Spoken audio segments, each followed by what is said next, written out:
नई बहू का पहला दिन। सुमन अपने 3 बेटे, 1 बेटी, 2 बहू और पति के साथ रहा करती थी। वो बहुत खुश थी क्योंकि उसके दोनों बेटों की शादी हो चुकी थी, पर फिर भी उसके घर का बंटवारा नहीं हुआ था और सुमन का जॉइंट परिवार था। तो वहीं दूसरी ओर सुमन का सबसे छोटा बेटा, जिसका नाम राकेश था, उसके घर में कोई इज्जत नहीं थी क्योंकि राकेश अनपढ़ था। इसलिए घर का हर एक सदस्य उसके साथ नौकर जैसा बर्ताव किया करता।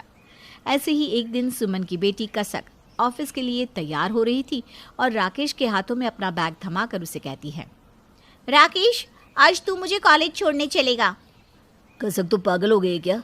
तू जानती है ना, राकेश हमेशा मेरे साथ ऑफिस जाता है। अगर वो तुझे छोड़ने के लिए चला गया तो मेरी कार ड्राइव कौन करेगा? अब दोनों भाई बहन सुबह शाम बस चूहे बिल्ली की तरह लड़ते रहो। आज राकेश किसी का काम नहीं करेगा।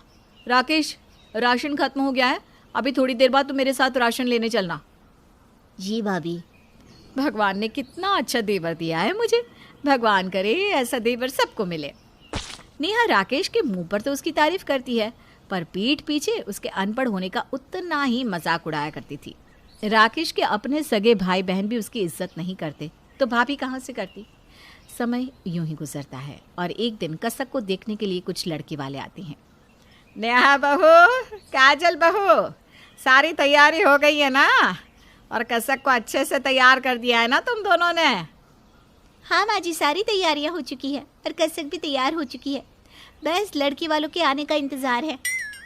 लड़के वाले भी आ चुके हैं, रोड पर खड़े हैं। उन्हें हमारी गली कौन सी है समझ में नहीं आ रहा। राकेश, एक काम कर, जल्दी से जा और लड़के वालों को लेकर आ। और हाँ, उनके सामान को उठाकर घर में ले आना। पता चला मेहमान खुद सामान उठाकर ला रहे हैं। कोई लापरवाही नहीं होनी चाहिए। हाँ भैया, मैं सब समझ गया। मैं बस अभी जाता हूँ। और देवर जी, आकर घर में मत बैठ जाना। पता चला बिना कुछ किए मुफ्त का खाना खा लिया है। घर में और भी बहुत काम है, हमारे साथ पहले वो काम करवा लेना, ठीक है? अब जल्दी जाओ और जल्दी से आओ, चलो। राकेश अब जल्दी से लड़के वालों को लेने जाता है। कुछ ही दिन में मेहमान घर में आ जाते हैं, पर बेचारे राकेश को घर में आकर भी आराम नहीं था। वो तो घर के कामों में लगा रहता है। राकेश को इतना काम करता देखकर लड़के वालों को लगता है कि राकेश उनके घर का नौकर है। वैसे सुमन बहन, आपके घर का नौकर सच में बहुत अच्छा है। उसने हमें एक भी सामान उठाने नहीं दिया।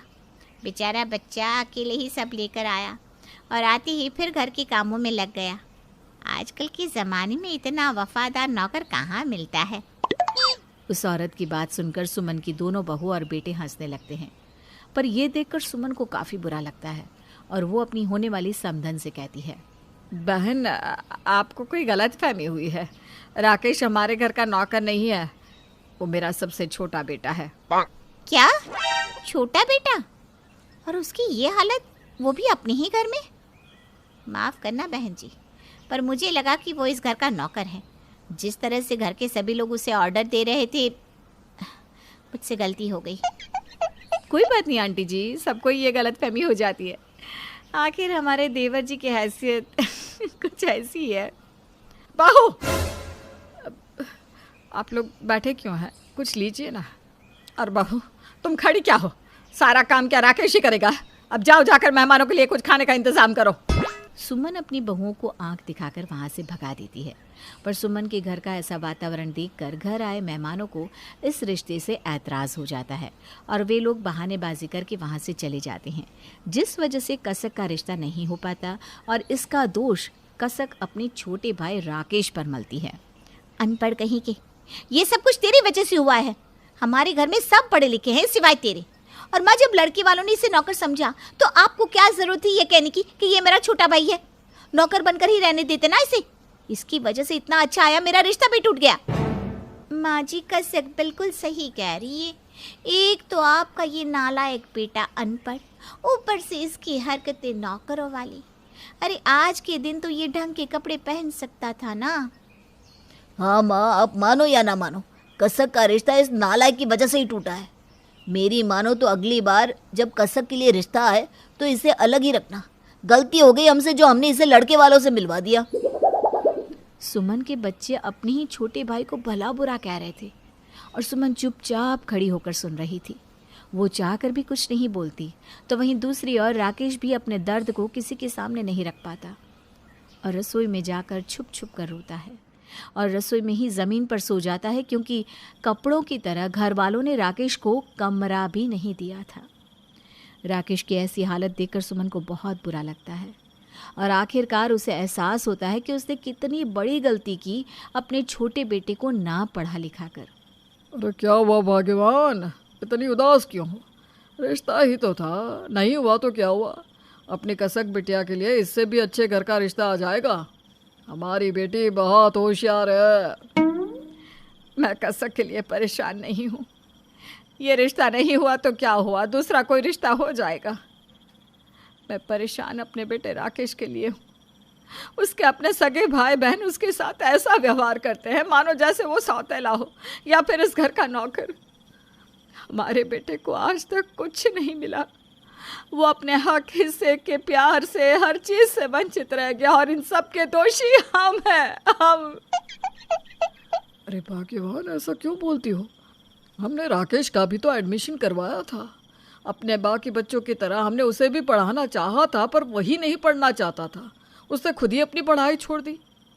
क्या आपको सच में लगता है कि राकेश पढ़ना नहीं चाहता था? आप चाहे कुछ भी कहो, पर गलती हमसे हुई है। जब आपका बिजनेस डूबा तब हम अपने किसी भी बच्चे को सही शिक्षा नहीं दे पा रहे थे और हमारे किसी भी बच्चे ने हमारी मजबूरी नहीं समझी। पर राकेश ने अपनी पढ़ाई छोड़ दी और आपके साथ छोटी सी उम्र में ही काम करने लगा और इसका नतीजा यह निकला कि हमारा सबसे छोटा बेटा अनपढ़ रह गया और हमारे बाकी बच्चों ने तरक्की कर ली। और शायद इसीलिए हमारे बाकी बच्चे हमारे राकेश के साथ ऐसा दुर्व्यवहार करते हैं। इतना बोलकर सुमन फूट फूट कर रोने लगती है।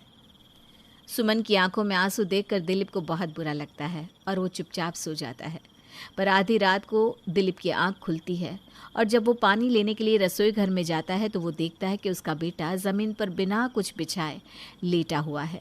अपने बेटे को ज़मीन पर गर्मी में सोता देख अब दिलीप को भी अपनी गलती का एहसास होता है।